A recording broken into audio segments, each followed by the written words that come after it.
శ్రీ గురుభ్యో నమ. ఓం శ్రీ విఘ్నేశ్వరాయ నమ. ఓం శ్రీ సరస్వతీదేవియే నమ. శ్రీ గురుచరిత్ర 15వ అధ్యాయము. సిద్ధయోగి ఇలా చెప్పారు.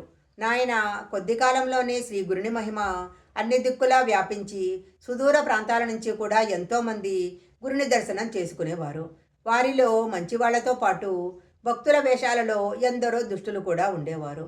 పూర్వము పరశురాముడు దుష్టులైన రాజులను ఓడించి సంపాదించిన భూమండలమంతా దానం ఇచ్చేసి సహ్యాద్రి పర్వతానికి దక్షిణ దిక్కున ఉన్న కొంకణ దేశంలో ఒకచోట తపస్సు చేసుకుంటున్నాడు. కానీ కొందరు దురాశాపరులు ఆయన దగ్గరకు వెళ్ళి తమకు కూడా భూమి ఇప్పించమని కోరారు. ఆయన ఆ ప్రదేశం కూడా వాళ్లకు దానం ఇచ్చి వాళ్ళ బెడద నుంచి తప్పించుకోవటానికి సముద్రంలో ప్రవేశించి మాయమయ్యారు.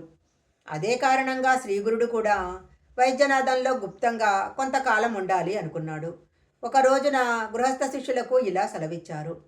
ఉపనయనాది సంస్కారాల వలన ద్విజుడైన బ్రహ్మచారి వేదాధ్యయనం చేస్తూ భక్తితో గురువును సేవించాలి. అతడికి పగటి నిద్ర తగదు. దొరికిన భిక్షాన్నం గురువు కర్పించి ఆయన ఇచ్చినది భుజిస్తూ విద్యావంతుడు కావాలి. చివరకు గురువుకు దక్షిణ సమర్పించి సమావర్తన హోమం చేయాలి. తరువాత గురుని అనుజ్ఞతో ఒక యోగ్యమైన కన్యను పెండ్లాడి గృహస్థాశ్రమ ధర్మాలు పాటించాలి. పుత్రుడు యుక్త వయసుడయ్యాక అతనికి సర్వస్వము సమర్పించి భార్యతో కూడా అరణ్యానికి వెళ్ళాలి. తరువాత గ్రామ విషయాలను వదిలి భార్య యొక్క అనుమతితో సన్యసించాలి. సన్యాసికి జపము, భిక్షాటనము, ధ్యానము, శౌచము, అర్చన ధర్మాలు. అతడు స్త్రీ కథలను వినకూడదు, వాహనములు ఎక్కరాదు, మంచము తాకకూడదు, పగలు నిద్రించకూడదు, నిరంతరము ఆత్మదృష్టయ్యై ఉండాలి. వెదురు, సొరకాయ, చెక్క, మట్టి వీటితో చేసిన పాత్రలు మాత్రమే ఉపయోగిస్తూ దండదారి అయి పగలు మాత్రమే భుజించాలి. సంవత్సరమంతా తీర్థాటనం చేస్తూ 3 పగళ్ళు మించి ఏ గ్రామంలో నివసించక స్థిరచిత్తుడై ఉండాలి. అలా తిరగటానికి శరీరంలో శక్తి లేకపోతే సదా దైవాన్ని ధ్యానిస్తూ ఒక మహాక్షేత్రంలో నివసించాలి. ఇలా చెప్పి గృహస్థ శిష్యులను వారి వారి గృహాలకు పంపి సన్యాసులైన శిష్యులకు ఇలా చెప్పారు. నాయనలారా, మీరందరూ తీర్థయాత్రలకు వెళ్ళండి. మీకు మరలా శ్రీశైలంలో బహుధాన్య సంవత్సరంలో మా దర్శనం అవుతుంది అన్నారు. అప్పుడు శిష్యులు, స్వామి, సర్వతీర్థాలు మీ పాదాల వద్దనే ఉన్నాయని శాస్త్రాలు చెబుతున్నాయి. మిమ్మల్ని విడిచి మేమెక్కడికి పోగలము? దాని వలన మాకెలాంటి లాభం ఉంది అన్నారు.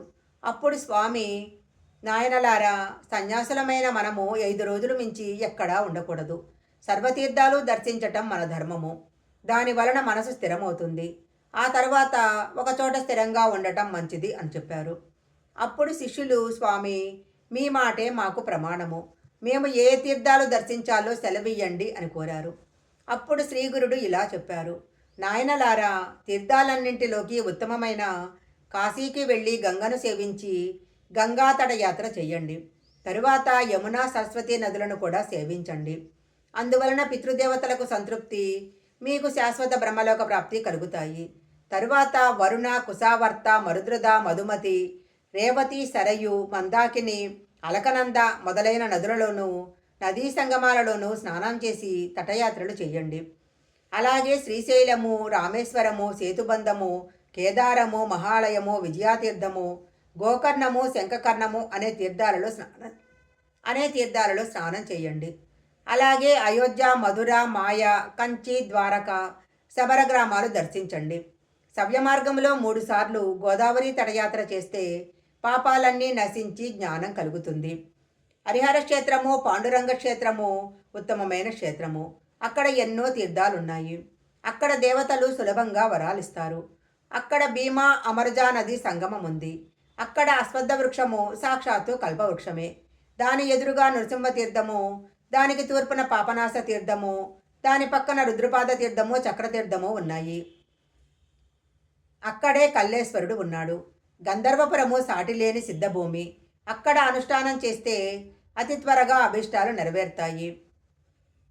గోదావరికి బృహస్పతి సింహరాశిలో ప్రవేశించినప్పుడు, గోదావరి కన్యారాశిలో వచ్చినప్పుడు పుష్కరాలు వస్తాయి.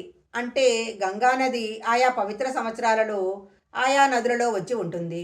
కనుక వాటిని సేవించటం ఎంతో మంచిది. కుంభకోణము, కన్యాకుమారి, మత్స్యతీర్థము, పక్షితీర్థము, ధనుష్కోటి దర్శించండి. బిల్లవటి వరుణా సంగమము, కృష్ణా తీరములో ఉన్న ఋషాశ్రమం దర్శించండి. శూర్పాలయము, కపిలాశ్వరము, కేదారము, పిఠాపురము దర్శించండి. అక్కడ శ్రీ దత్తాత్రేయ స్వామి ఉన్నారు. తరువాత మణిగిరి, వృషభాద్రి, కళ్యాణ నగరము, అహోబిలము దర్శించండి. కర్కాటక రాశిలో సూర్యుడు ప్రవేశించినప్పటి నుంచి నదులు రజస్వరులు కాబట్టి వాటిలో స్నానం చేయకూడదు. నదీ తీరాలలో నివసించే వారికి మాత్రము ఈ నిషేధము వర్తించదు. నదులకు కొత్త నీరు వచ్చే రోజులే రజస్వర కాలము. అప్పుడు శిష్యులైనకు నమస్కారం చేసి వారి ఆశీస్సులు పొంది తీర్థయాత్రలకు వెళ్ళారు. నేను మాత్రం ఆయన సేవ చేయటానికి వారితో ఉన్నాను.